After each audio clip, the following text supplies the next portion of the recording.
50 বছর ধরে রশি টেনে নৌকায় নদী পার হচ্ছেন সুনামগঞ্জের দোয়ারা বাজার উপজেলার কয়েক গ্রামের হাজার হাজার মানুষ। দুর্ভোগ লাঘবে প্রায় 4.5 বছর আগে সেতুর নির্মাণ কাজ শুরু হলেও এখনও শেষ হয়নি। ফলে নদী পার হতে নৌকায় এখনও তাদের একমাত্র ভরসা।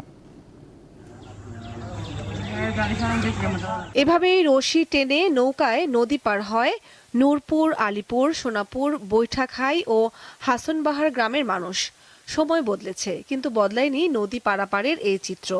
বর্ষা কিংবা পাহাড়ি ঢলে খাসিয়ামারা নদীর স্রোত বাড়লে ঝুঁকি বেড়ে যায় কয়েক গুণ। সবচেয়ে বেশি ভোগান্তিতে পড়তে হয় শিক্ষার্থী, নারী ও রোগীদের।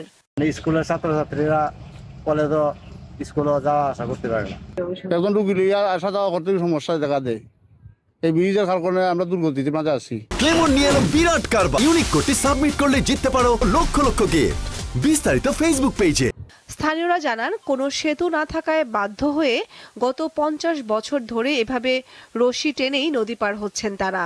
দীর্ঘদিনের দাবির পর 2022 সালের ফেব্রুয়ারিতে 75 মিটার দীর্ঘ সেতু নির্মাণ কাজ শুরু করে স্থানীয় সরকার প্রকৌশল অধিদপ্তর LGED, কিন্তু সেটি এখনো চালু হয়নি। ব্রিজটা এই দিকে হয় না।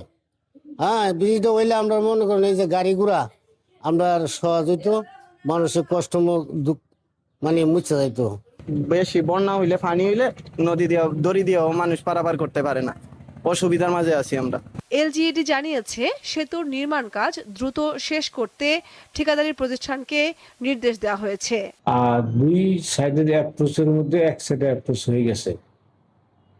আমরা কাজটি দ্রুত শেষ করার চেষ্টা করতেছি। বিভিন্ন সময় ঠিকাদারকে মৌখিকভাবে টাকাটা দিচ্ছি।